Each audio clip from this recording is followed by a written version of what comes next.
So, you've been wanting to learn brush pen calligraphy, but you are slightly overwhelmed because there are just too many brush pens out there and you do not know which brush pen is the best for beginners like you.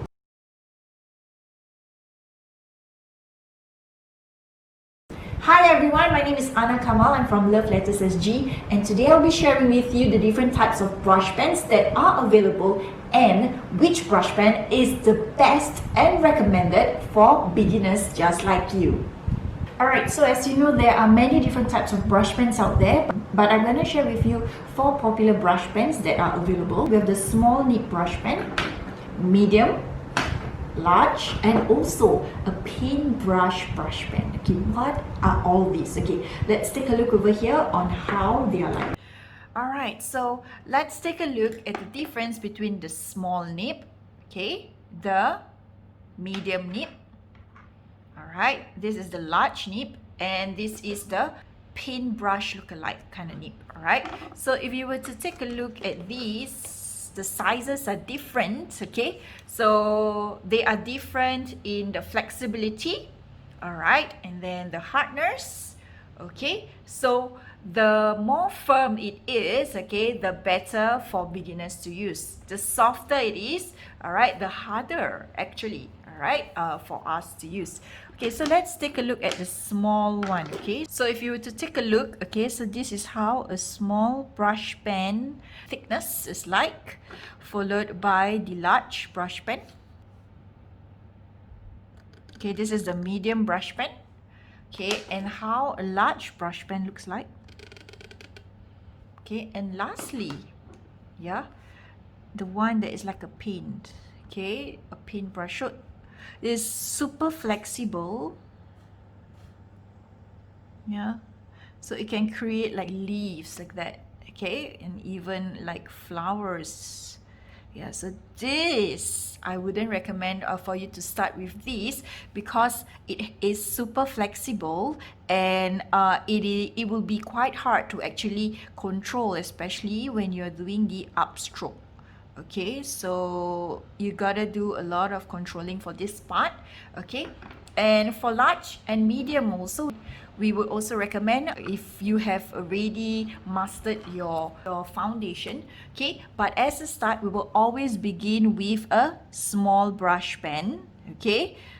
Okay, maybe some of you have already started with large brush pen, not a problem at all. I'm just sharing what works best for our participants who have joined us, okay. So for we have taught over 200 participants, and using a small brush pen, okay, Pentel Fute Touch Sign Pen, it really works, okay. So 2 reasons to use the Pentel Fute Touch Pen or the small nib brush pen if you are starting out is because firstly, yeah, it has a small nib, so when it's small nib, it is firmer, so it requires lesser control as compared to the large brush pen.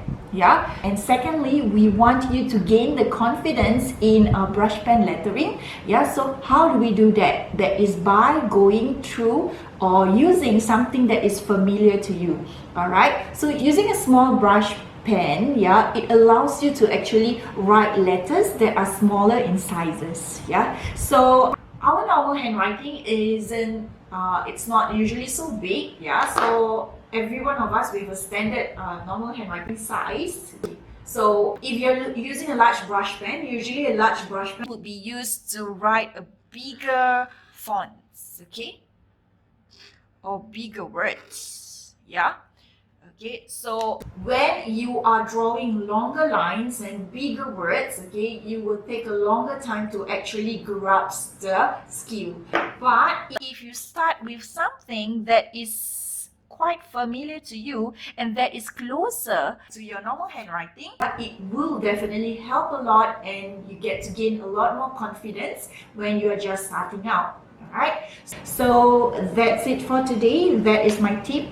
Alright, to use brush pen, a small tip brush pen. There's a lot of brush pen that is small tip, okay, but yeah, the good one, a good start would be Pentel Fute Touch Sign Pen. Yeah, you do not have to have many brush pens to start. Yeah, just start out with one type of brush pen, which is a small nib brush pen, and just one brand, and then master all your foundations and your skills, and then you can move on and explore different types of brush pens. Speaking of which, we'll be launching a new brush pen online course really soon. If you'd like to know more details about it, you can subscribe in our YouTube channel. You can also follow us in Instagram, yeah, Love Letters SG. That's where we'll do a lot of the updates, and I hope to see you there. Thank you.